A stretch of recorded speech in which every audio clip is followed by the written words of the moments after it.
Air mata jadi jejak di telapak langkah.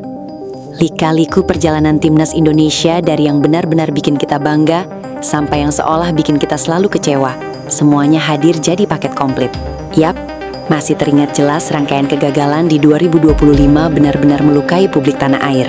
Apalagi sebagian besar kegagalan itu justru terjadi akibat hal-hal di balik layar yang bikin suasana jadi keruh, fans terpecah belah, dan rasa pesimis menyambut 2026 ketika itu pun tak terelakkan.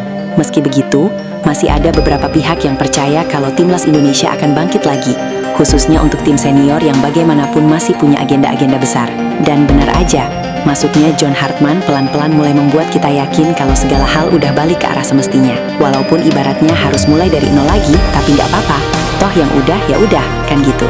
Nah, dalam hal ini, beragam kisah perjuangan yang menguras emosi dan air mata, beragam pesan penuh makna yang tersemat secara tak langsung, membuat para pemain keturunan yang bahkan belum dinaturalisasi pun diketahui merasa ikut tersentuh.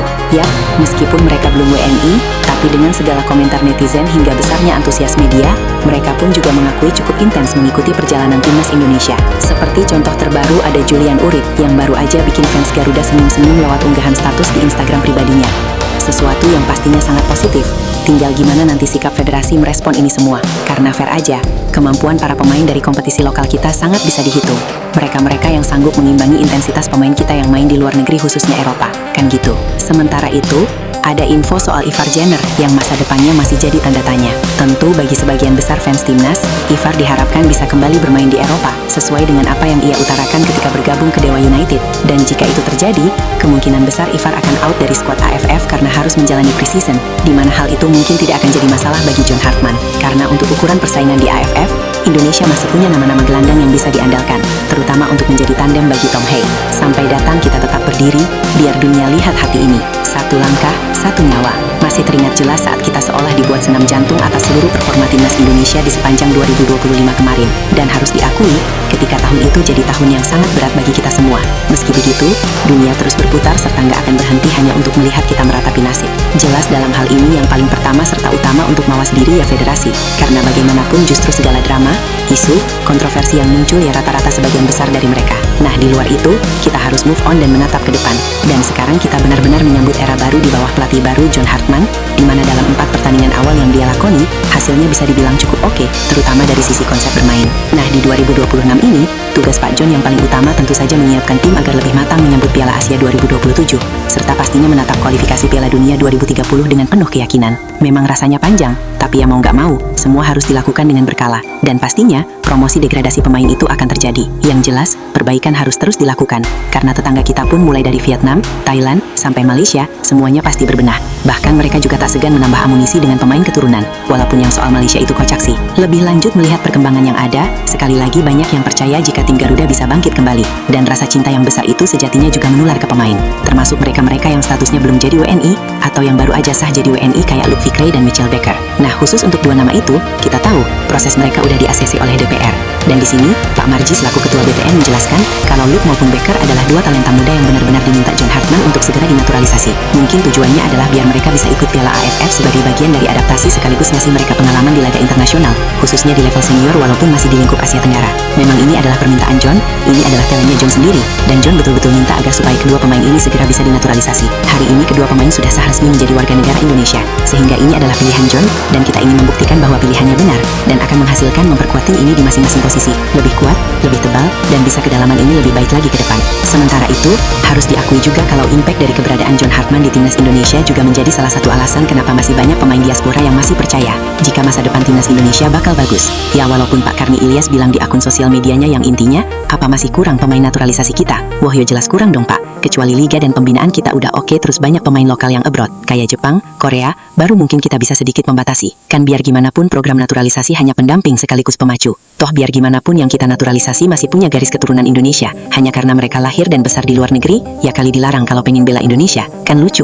Ingat, kita nggak bisa milih mau lahir di mana dan seperti apa. Jadi ayolah, Sepak bola udah berkembang dan hal semacam ini lumrah, selama nggak ngelanggar aturan kayak JDRY, kan gitu. Oke, balik ke soal pemain diaspora tadi. Adapun gelandang muda berbakat milik klub Belanda AZ Alkmaar, Julian Urip, baru-baru kembali menjadi perbincangan publik sepak bola tanah air setelah mengunggah foto dirinya mengenakan jersey fantasi timnas Indonesia, lengkap dengan lambang Garuda di dada melalui akun Instagram pribadinya. Jelas, aksi pemain berusia 19 tahun tersebut memicu spekulasi bahwa dirinya emang menjadi salah satu calon pemain diaspora yang masuk dalam program naturalisasi PSSI di kloter kedua nanti. Sebagai pengingat sekaligus penegas, berdasarkan regulasi FIFA, Julian Urip memenuhi syarat untuk membela timnas Indonesia karena kakek dan neneknya berasal dari Surabaya. Dan Julian sendiri saat ini diketahui berlatih di bawah arahan mantan penyerang Bali United, Silvano Convalius, yang kini menjadi staf kepelatihan Jong AZ Alkmaar. Nah, kabar soal Julian Urip sendiri sejatinya juga diperkuat oleh laporan akun media sosial @timnas diaspora yang menyebut namanya masuk dalam radar pelatih kepala timnas Indonesia John Hartman sebagai bagian dari regenerasi tim. Jika prosesnya berjalan lancar, pemain muda berbakat itu berpeluang menambah kedalaman lini serang timnas Indonesia di masa mendatang. Dan jangan lupa, selain Julian Urip, adapun nama Loren Ulrich juga dikabarkan akan menjadi bagian dari kloter kedua. Pokoknya jika kita bisa mendapatkan dua pemain muda berbakat ini, itu jelas keuntungan luar biasa, mengingat secara usia serta progres karir keduanya sangat-sangat menjanjikan, khususnya di Eropa. Kan gitu, bangkit Indonesia, bangkit Indonesia.